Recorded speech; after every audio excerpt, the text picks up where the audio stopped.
जब हनुमान जी लंका में जा रहे हैं, लंका को ढूंढने के लिए, तो मैनाक पर्वत बीच में आता है कि आप विश्राम कर लीजिए, लंबी छलांग है, थक गए होंगे।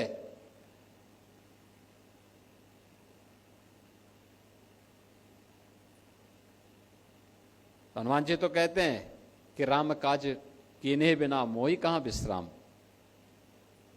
मैं राम काज किए बगैर मुझे विश्राम कहां से है। और तब चर्चा होती है कि सनातन धर्म क्या है। ये हनुमान जी समझा देते हैं उसको।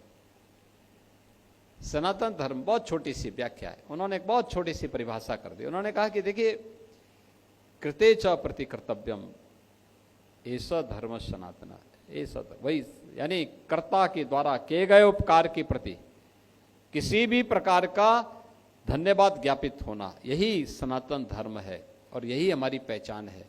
आज हम गौ की पूजा करते हैं इसलिए क्योंकि गौ हमारी संस्कृति, हमारी भारतीय सनातन धर्म की प्रतीक है। हम गंगा की पूजा करते हैं इसलिए क्योंकि जल ही जीवन है और नदी संस्कृति से ही हमारा सनातन संस्कृति पनपी है। भगवान राम, भगवान कृष्ण, भगवान विश्वनाथ, मां गंगा, मां यमुना, मां सरयू, इन सब की पूजा हम इसलिए करते हैं क्योंकि हमारे प्रतीक हैं। हर सनातन धर्मावलंबी जीवन के रहस्य को सनातन धर्मावलंबी से बढ़कर के कोई दुनिया के अंदर नहीं समझा। कोई मत, कोई मजहब, कोई संप्रदाय जीवन के रहस्य को नहीं समझ पाया सिवाय सनातन धर्मावलंबी के। हमने तो स्वर्ग को तुच्छ माना है, क्षीणे पुणे मृतलोका वसंती। अब क्या है? हमने कहा स्वर्ग से भी ऊपर कुछ है और वह है मोक्ष। एक सन्यासी, एक साधु, एक योगी केवल अपनी व्यक्तिगत मोक्ष की आकांक्षा के साथ कार्य नहीं करता है, वो अपेक्षा करता है। धर्म को उसने केवल मोक्ष प्राप्ति का साधन नहीं माना है।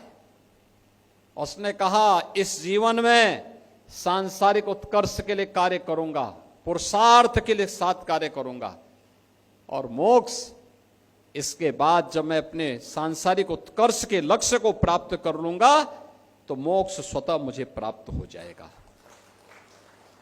एक केवल भारत का ही सन्यासी कह सकता है, एक सनातन धर्मावलंबी ही कह सकता है।